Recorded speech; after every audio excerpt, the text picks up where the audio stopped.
All right, friends. Well, here's what we're going to do. I'm going to walk through what we know of the district's budget based on what the district has told us.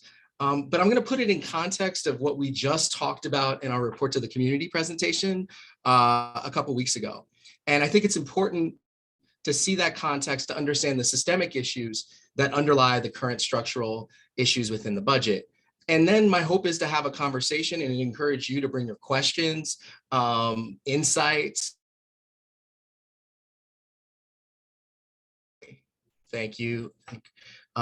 Graham is doing some muting. If you could stay muted, and then we'll, if you're interested in having in saying something or giving us a question, please do just put it in the chat, or raise your hand, and Graham will unmute you or have you unmute yourself. Anyway, my name is James Fogarty. For those of you who are new to A+ Schools, I think many of you know our work, so I won't spend too much time on it. But just so you know what our mission is about, mission is to make sure every child in Pittsburgh, but especially Black and Brown children, gets the high quality education they deserve. So Pittsburgh, where every child succeeds. And we believe that's possible, considering what we have in terms of resources, teachers, student principals, programming, great nonprofit sector. I think we can do that. For us, when we were looking this year at the data in our schools, we saw a few key challenges that we wanted to speak to and address. One, segregation. Currently, segregation is concentrating students in poverty in certain schools. Concentrations of poverty has been shown to highly correlate with gaps in student achievement and opportunities. And so we'll dig in a little bit more on that in the context of the budget. Two, funding equity. Right now, based on what we know from publicly available records by school, we're giving less to those that need more in general, and we're not sufficiently getting to equity with our budgets. There is extra money for schools that are in high poverty, certainly, but across the board, we're more equal than we are equitable. Third, access to opportunities. The economic advantages that folks are born into become educational advantages in the current system, in our current system of neighborhood schools, selective magnets, and we'll show a little bit how that works. And then finally, school attendance, chronic absence. We know based on studies that have been done by Mathematica and others for the district based on last year's data is leading to school failure for too many children. And so how do we create schools where kids and families feel welcome, where students and teachers can teach and students can learn? And so we'll talk a little bit about that, again, on the context of the budget. But I wanted to level set in terms of some perceptions versus what we know from the data. Right? There's a perception in our community that teachers are vastly underpaid, and that is true in large swaths of this country. But thanks to the good work of the PFT and this board, the median teacher salary in Pittsburgh Public Schools is over $96,000. So we are paying our teachers exceptionally well. There is a perception that class sizes are too big. And while that is true in a few of our schools, we have a student-teacher ratio of 12 to 1. It's actually 11.72 to 1, where the national average is 16 to 1. There's a perception that we need more staff. Well, staff is up 3.5% while enrollment's down 14%. There's a perception that enrollment is down because of charters. And yes, there has been shifts, no doubt, because of charter school enrollments, but 64% of the enrollment decline over the past 5 years is not attributable to charters. And finally, there's a perception that we don't have enough money to educate our kids. But when you look at our data compared to other benchmark districts in the state of Pennsylvania, we're spending more per pupil than any of those benchmark districts. So let's talk a little bit about teacher pay, right? So, I go to the data and show you what we're talking about. PBS teacher pay is exceptionally competitive, which is a good fact for us to have. It means that we can retain teachers at a higher rate. It means that we're more attractive to teachers who are applying. Which in this crunch that we're seeing across the Commonwealth and across the country in terms of trying to hire and staff for teachers, this is a good fact to have. And over 60% of our teachers have 12 or more years experience in PPS, putting them at the top of the pay scale, which is where that $96,969 comes from. It comes from the new contract that was signed just last year. Again, we have the opportunity to create smaller class sizes with a student-teacher ratio of 11.72 to 1. Now that's possible, but in our current configuration of buildings, that makes it's hard to do, right? We have to spread the staff out across multiple buildings. The question becomes, how do you get to a design that actually leads to the smaller class sizes that we want, while at the same time putting more resources in fewer buildings? The other thing is Pittsburgh Public Schools invests more than any Pennsylvania benchmark district, right? And I put some suburban districts in here. I put some larger urban districts, but across the board, if you look at the per pupil spending in 2019, 2020, Pittsburgh Public Schools spent $27,465 as compared to Philadelphia, which was at $19,644, or even the districts that, you know, folks consider the wealthy districts in our community, right? More than Fox Chapel on a per pupil basis, Mount Lebanon, or North Allegheny, right? So it's not to say that we don't need that money, right? I would argue, don't give us less, but it is to say that we have a great opportunity with the resources that we do have. And since 2017, revenue has grown by $45 million. So while we are facing a crunch, there is new revenue that's come in that's pretty significant in just a few years. You know, we'll get to this. The PPS is planning, though, on spending $94.9 million more in 2022 than in 2017. So while revenue has gone up, it hasn't exceeded or caught up or gone fast enough to meet the needs that are that have been identified by administration in this budget. So the current fund balance, right, and this is based on PPS data, is $91.7 million. That's 13% of the 2022 budget. Now, the board policy is to keep the fund balance at 5% or greater, but the way that's calculated is by counting both the projected current year deficits and then following year deficits against that balance. So while you have 91 million, the projected deficit at the end of this year is about $29 million. And then the assigned fund balance for next year is $51 million, which gets you to the $9 million that's projected. Again, this is projecting 2 years out of deficits. So the question I have is, you know, what could we be doing to address the projected deficits in the following year, and do it in a way that leads to greater equity for our students, right? Again, the ultimate goal here is to figure out how to design a system with the community's input that actually meets the educational needs and outcomes that we say we want, right? Because despite these positives, PPS enrollment is down 3,117 students, or 14% since 2017. Charter enrollment has gone up 1,125 students since 2017. But as I said, right, you go here, 64% of that district enrollment decline is not attributable to charter growth, right? So there's a combination of factors that play into who are those 64%? Well, they're people that move out of the city into either suburban areas or to other regions of the country. We know that we've lost 9,000 Black residents since 2010 in the city of Pittsburgh, over 9,000. And so there's certainly factors within our community and structural racism that is impacting where people live and why they want to move. There's, you know, changes in housing affordability and community affordability that are also driving some of those determinations. So I would not lay at the district's feet the decline, right? This is kind of systemic across multiple systems. But I would say that, you know, if we are going to hold and retain families in this district, and we lost more children under the age of 18 from last census to this one, 5,000, that actually left the city, right? We had a population decline of about 2,000 overall since the last census, but we lost 5,000 children under the age of 18. So we know that it's a contributing factor, right? What's going on in our schools. And as PPS is losing students and spends more, right, to try and address the needs of the students that are left, what ends up happening is, based on the current charter formula, charter tuitions go up, right? So in 2021, and we are seeing, according to Mr. Joseph, there is potential for a charter rate decline because less spending occurred last year. But what we are seeing is an increase of charter payments out for tuition for students without an IEP of $17,898 and up to $42,851 for a student with an IEP. So those are significant dollars that are going out, right? It's about 20%. It's a little under 20% of this overall budget that's being budgeted for charter schools. So that is a challenge, no doubt.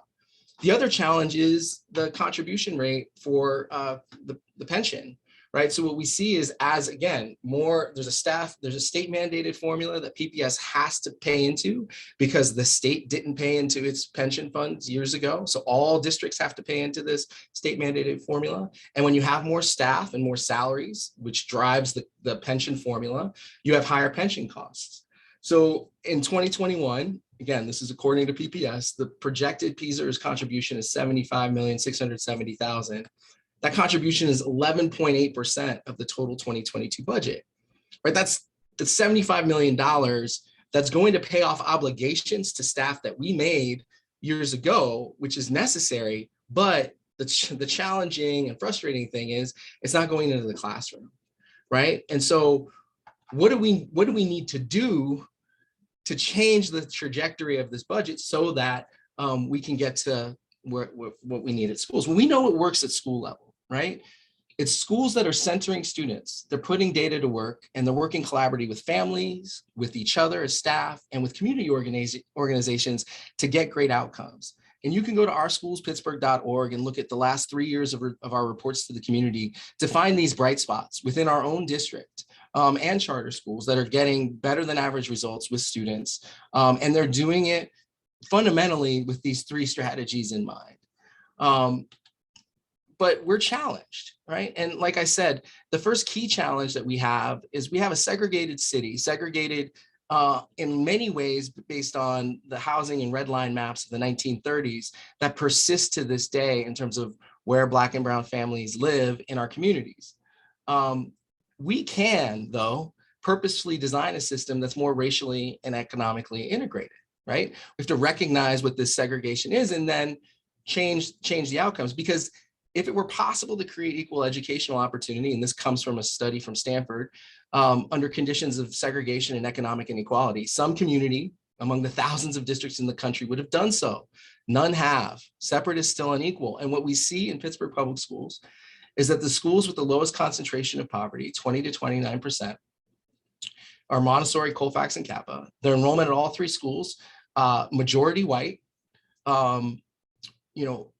much lesser numbers, 433 Black students, 179 multi-ethnic students, 144 Asian students, 45 Hispanic students.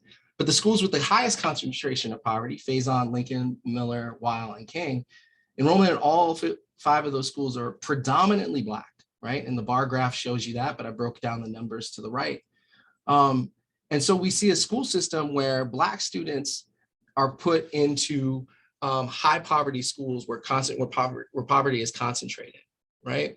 And again, I do not believe that anyone on this board or prior boards was purposely trying to create a system that totally disadvantaged Black students and made the job really hard for under-resourced school staff in those buildings. But I do think when we know that this is the outcome of our current decisions, that we have to rethink the design of the district so that it gets us to what we want. The question I have, and again, is when you see the outcomes and how outcomes go down when poverty increases by concentration in the school, this is not just a Pittsburgh story. This is a national story, right? And again, this is from the same study out of Stanford. The association of segregation with achievement gaps is completely accounted for by racial differences in school poverty, what they term racial economic segregation. And so when we know that, one of the questions I have, this isn't showing up on my piece, but what you have here, I'll just come out of this so you can see it. Hold on, because I don't know why it's not showing. There you go. But now the data should be showing up. When you have a functional capacity of 39,665 and 19,544 students we have excess capacity for that. Is the number of schools contributing to racial economic segregation? I think it's a question that has to be asked by the board, by administration, and to try and figure out what could be done to create a system of schools that actually increases and encourages integration across socioeconomic and racial and ethnic lines. Because when if you don't, what we can do is we can continue to have segregated schools. We can continue to have sort of baseline staff requirements that are pretty high and building maintenance costs that are high. This creates inefficient utilization of our staff and leads to teacher burnout, right? So we know that we need to be thinking more deeply about how the schools that we have are leading to inequitable outcomes, and what could be done to design a system with the voice of the community and with some priorities in mind. The second challenge is funding equity, right? When you look at, I'll do this so that it just shows up a little better. You can't get, this is something I've heard a couple times now, and it's not an original line, but you can't get to equity if there's too much equal. Per pupil spending in Pittsburgh does not account for student needs sufficiently. So the data we have here comes from the state ESSA dashboard, which provides for every school in the Commonwealth a per pupil spending amount. And what we see in Pittsburgh is while there are schools with high rates of poverty that are getting between $21,500 and $22,000 per pupil, there's a lot more equal here, right? There's a bunch of schools, regardless of the concentration of poverty, that are getting between $20,500 and $21,500. More galling, I think, is the current system disadvantages a school like Perry High School. Now, I'm biased. I worked closely with the teachers and students at Perry High School. My staff has too for the last 3 years, supporting and facilitating their redesign process. But in the midst of doing that, one of the things that's most frustrating is Perry was the lowest funded on a per pupil basis in the district in 2019. Had Perry received the district average of $21,190, it would have had $883,407 more dollars in 2019. It's approximately 6 to 7 new teachers, 7 or 8 counselors. The resources there could have helped. And in point of fact, we lost a principal who was working hard to turn that school around because he left, in part because he was under-resourced and was fighting about those resources. Even more frustrating is that our selective magnet schools, which have much lower concentrations of poverty and much lower concentrations of students with disabilities, receive more on a per pupil basis than our neighborhood comprehensive high schools that have much higher concentrations of poverty and much higher concentrations of students with disabilities, as you can see from this chart. So we're very concerned about funding equity, and we would love for the district to take a look at that and to provide budgets to its board on a per pupil basis by building prior to the board's consideration of the overall budget. Because I think what's somewhat frustrating is the process for this budget in February and March, many of the principals are negotiating with central office about what their site-based and staffing models will be. And then in October, the board starts to dig into that, but there's no, at least not that I've seen publicly, document that shares out what that means per pupil by school. I think that information is necessary, and since it's now required to be provided by the state under the federal Every Student Succeeds Act, my hope would be it could be provided both this year and in future years. This is an ask we've made for 5 years, so it's a drum I will continue to pound, but I believe it's crucial if we're going to get to equity. Challenge 3 is access to opportunity. Under the current system, we have opportunities that are not related to what kids need necessarily, and they're spread out and they're impacted by student poverty, right? So in our presentation around the reports of the community, we talked about access to arts education and how that wasn't equitably distributed. The other thing we know is that as concentrations of poverty go up, identification of students as gifted goes down. which means white students are almost 6.5 times more likely to be identified as gifted than Black students as a result, which then leads to racial disparities in who takes AP courses and earns college credit, right? Again, gifted IEP automatically enrolls you in AP courses. The district did a good thing about 10 years back in shifting, and there was lots of folks that worked on this, in shifting how you can get into AP courses. So now if you don't have that gifted IEP, you can apply with the teacher recommendation to get into those AP courses. So we have seen an increase of the number of students of color in those courses, but there's still friction there, right? It's not a seamless enrollment.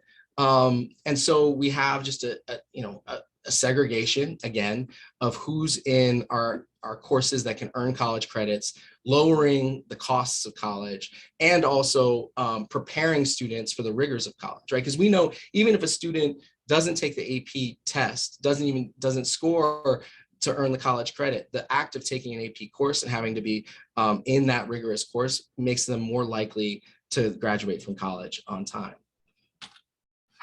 Which then impacts, right, when we go back to this, who graduates from college or trade school within 6 years, right? Again, the system design leads to an outcome where 393 students out of a starting freshman class of 1,742 students graduated from college or trade school by 2021.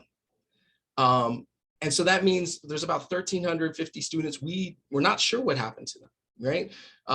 Some may have gone into the military, may not have been tracked by the National Student Clearinghouse that way.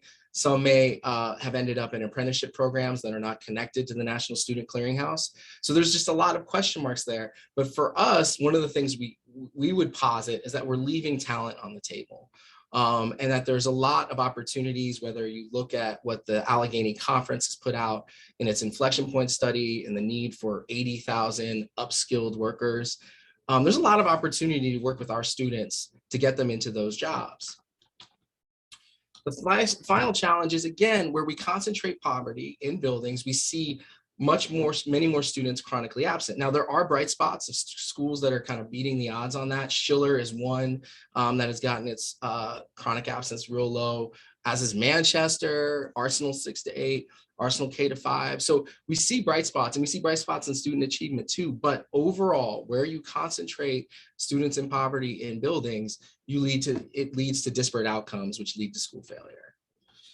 Part of the struggle, I think, is also around teacher diversity, right? In 2020, we are doing much better than districts across the Commonwealth in terms of our teacher diversity numbers, and yet, our diversity of our teaching staff does not match the diversity of our student population.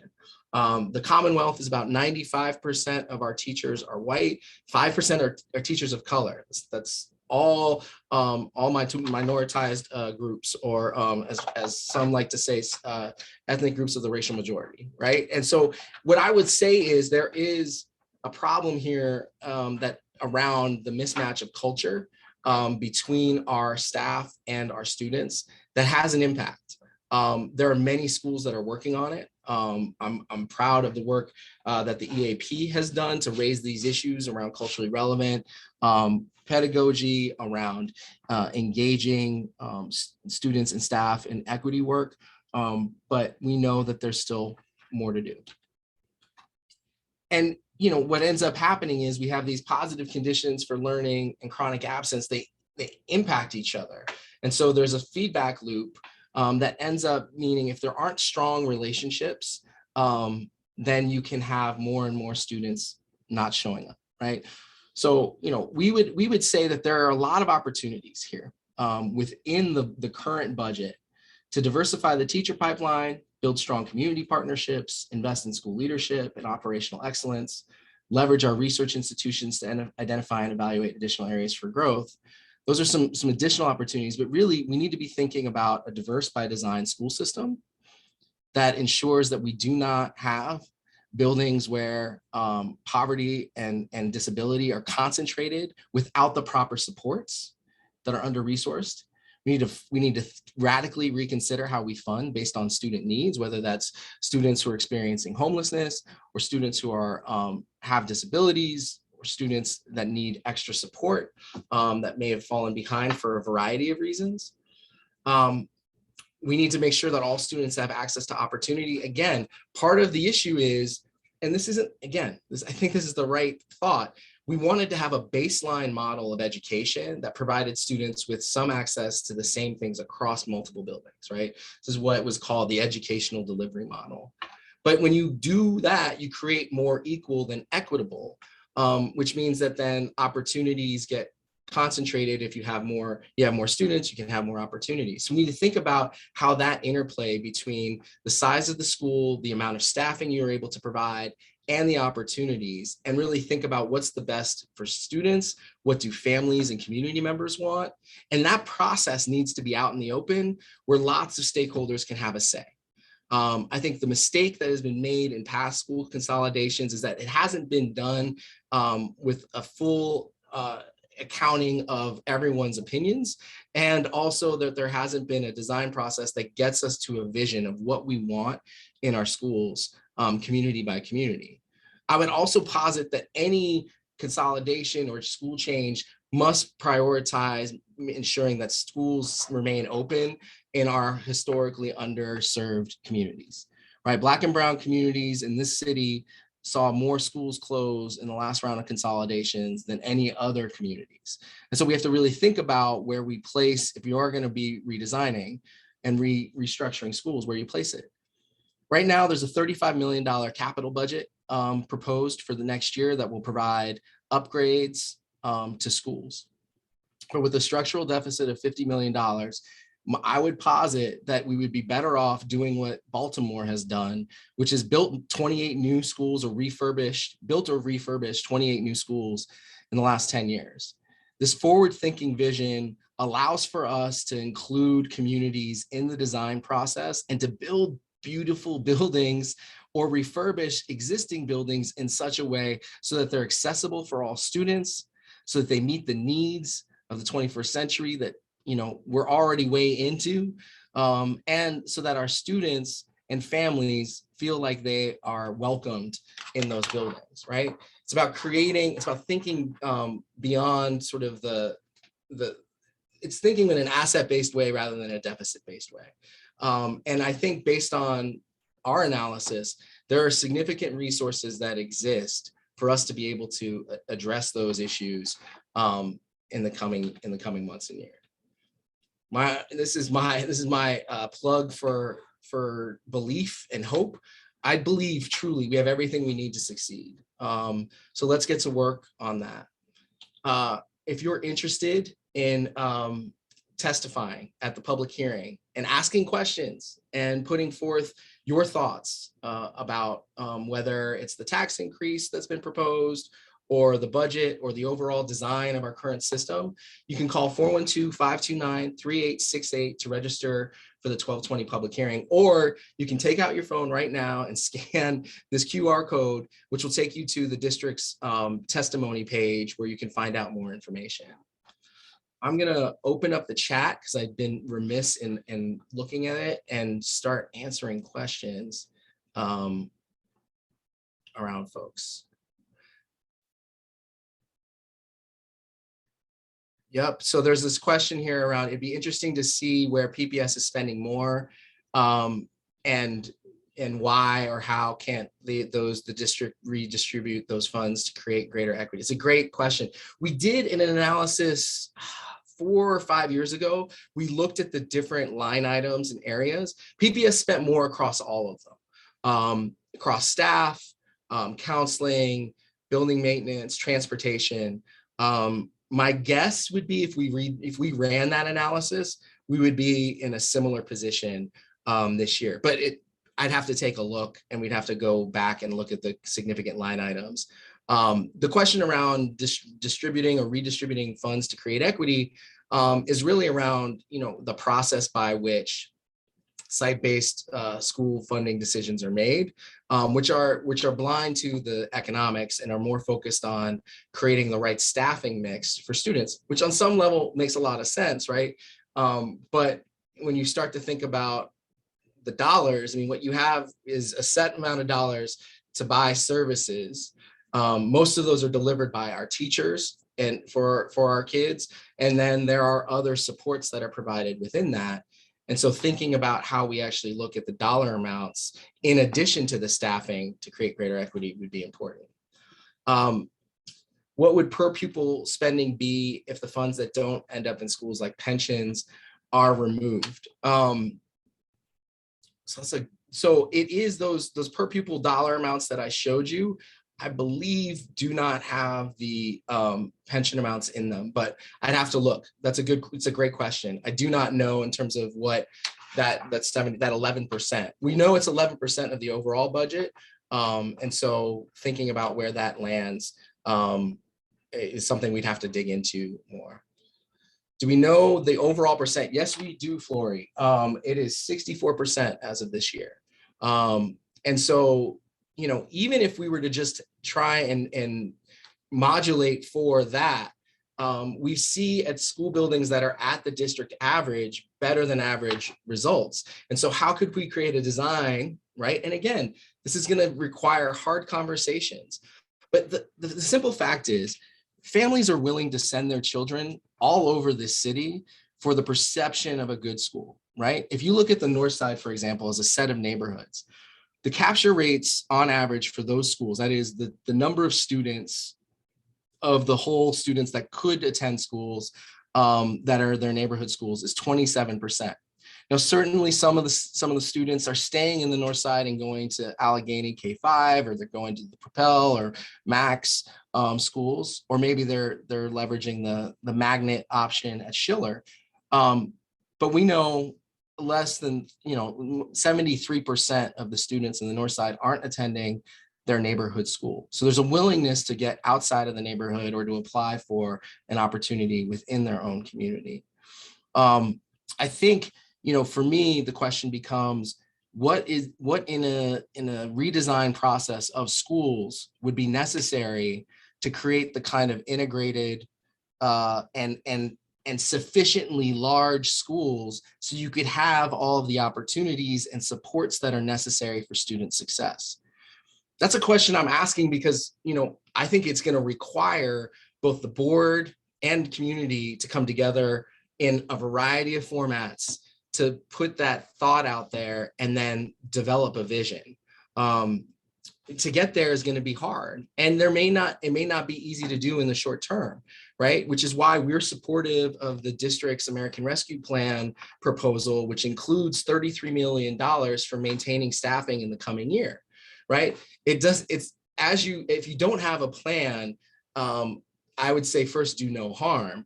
But the reality is the status quo is vastly and wildly inequitable and leads to outcomes that we know aren't good for children and families, especially for Black and brown children.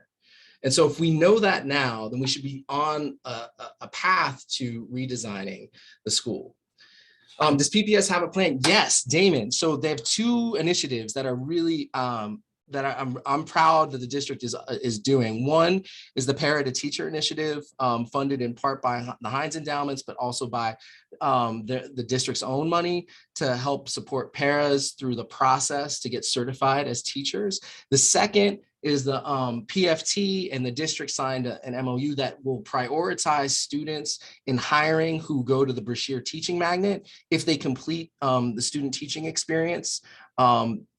Then and get their credential, they can come back and teach and have a job here in PPS. So those are two really good initiatives that have been cited by the state as grow your own initiatives that should be modeled. And there's other work happening right now to try and increase the amount of teacher diversity. Katie, can you dig a little deeper into the teacher and student ratio to what that looks like in different schools? What school classes have 12 students in the class? What might be impacting that number in a way that makes it not reflect the classroom experience, like special ed teachers? Yeah, it's a great question, right? There was an analysis done by the district. This was maybe 8-9 years ago, where they did look at average class sizes by building, so you could get a sense of what that is, right? So there are additional teachers that are counted, right? Special education teachers that might support a smaller number of students, rightfully, so that those students could be included in our coursework. And so, yeah, there are those considerations in mind, but you also have to remember our average elementary school is 268 students. Average K-5 school is 268 students last year. And the functional capacity, again, we have buildings that could hold 19,000 plus more students than currently hold, right? And we spend 3 times as much on buildings, maintenance, utilities, and grounds as we do on counselors and social workers. So, I think, if we want to prioritize kids, we have to look at what is the right footprint and the right type of school. I don't know if we have the right buildings for what we want to accomplish in terms of the education that we want to deliver our kids. We may need to drastically refurbish and change some of the buildings we have or build new ones. That may cost money, but I think it's better to go to the community with a plan that says we are building something new based on a vision that we all share about what the right future is for our kids in terms of the education they experience, rather than saying, look, we're going to keep status quo. We have a deficit. We gotta raise a few $1,000,000 more. I mean, frankly, if the object of raising taxes right now is to raise over $5 million, I mean, you could currently look at the American Rescue Plan dollars for this year at least, and not raise any taxes and take some of that money out of a proposed $18 million that will be spent on curriculum materials, and take $5 million of that. You still have $13 million for curriculum materials, and put that $5 million to plug the hole this year, as you build towards a structural change that actually designs a school system that is more integrated, less inequitable, and delivers more opportunities to kids on a school-by-school basis. Clayton Academy currently has about 10 students enrolled. How, why? Yeah, good question. I'd have to look into, Siobhan, I could look that up in, unfortunately, we don't have current numbers on a per pupil basis, but we would have Clayton Academy numbers. I'll send around after this tomorrow. I can send around the link where you can find all of the per pupil allocations. Currently, that information is as of 2019. That's the most up to date, partially because it took a couple years for the districts and the state to kind of come together around what their methodology would be for figuring out that number, because different accounting in different districts, we have over 500 districts plus charters. So there was it took some figuring to get there, but I could look that up for you, but it would be as of 2019, and we'd have to look back and see what the enrollments were at that point. You can't scan the circle and your phone doesn't recognize it. All right, well, the district link, if you just Google Pittsburgh Public Schools and testimony, it will take you, the top 2 links, I think, will take you right to the testimony page there. Oh, Tiffany already did it. Look at you. Thank you. Let's see. Yes, we can get you the access to the recording of this session. Sorry, I'm just scrolling through. Thinking about, could you talk about how PPS might avoid continuing the trend of closing schools? When people talk about closing those that are losing students, performing poorly. Yeah, I mean, I think, no, I mean, that's exactly, yeah, I mean, Ms. Howes, I also agree. We do need to change curricula and look at how, what students are experiencing. But again, for the building change piece, to me, it's about going to communities that have been historically underserved and where they've experienced the most loss, and said, we're not gonna harm you, nor are we gonna harm anyone else, because what we're gonna do is build a vision of a better building here. And I think that includes architectural and capital improvements, as well as program and curriculum improvements. And then you can deliver more efficiently. I mean, look, people went to Homewood to go to Kappa. People went to East Hills to go to Frick. People went to Homewood to go to Montessori. We served families well in those neighborhoods with different school designs and different curricula that met the needs of the students. I'm saying we can do that again and make that our North Star. To me, the opportunity is there to do it. But again, if we want to continue what we currently have, then keeping what we have will lead to the same.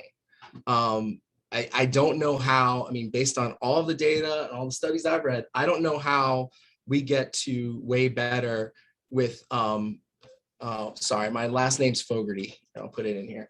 I don't know how we get to equitable school systems that get us there without thinking about how the staffing works across the buildings. All right, let me keep track. I'm trying to keep track of these questions and comments. Is Summer Dreamers boost in the budget for summer 2022? Heard nothing about it so far, and normally the RFPs would have been already due. Question, that's a question for the district. My understanding is that Summer Dreamers and Boost would be part of the American Rescue Plan dollars, that 100 million, and so would be there. I think the board will be approving that along with the budget here coming up. So let's see. Next Gen PGH, thank you for the plug and thank you for connecting. Look forward to connecting. Any other questions, comments, concerns? Feel free to raise a hand. I mean, the one thing I will say is we've had, and I can pull up the slide, just wanted to be mindful of time, but we've had projected deficits that have, totaled over $120 million over the last 5 years. But the actual deficits that have come about totaled about 64 million. And so we know that the projected deficits exceed what the actuals are every year. And in fact, last year we had a projected deficit of almost $31 million and we ended up having a surplus of 500,000. Now, will that happen again? Unclear, probably not, right? Because this year we are running buses again, we are in buildings. Some of the kind of cost savings things you could have done that they were able to do last year, they're not going to be able to do again this year.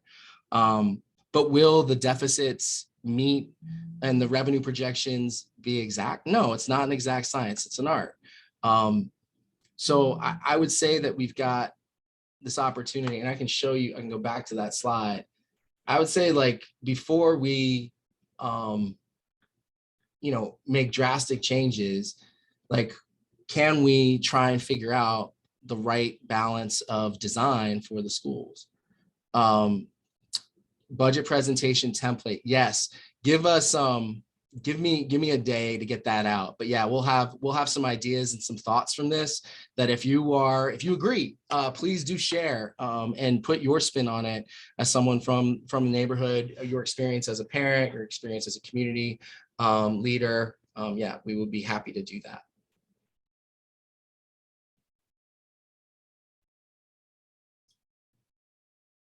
I know I talked a lot at you over these 45 minutes, and I'm very appreciative of your attention and your time, and I hope this was helpful.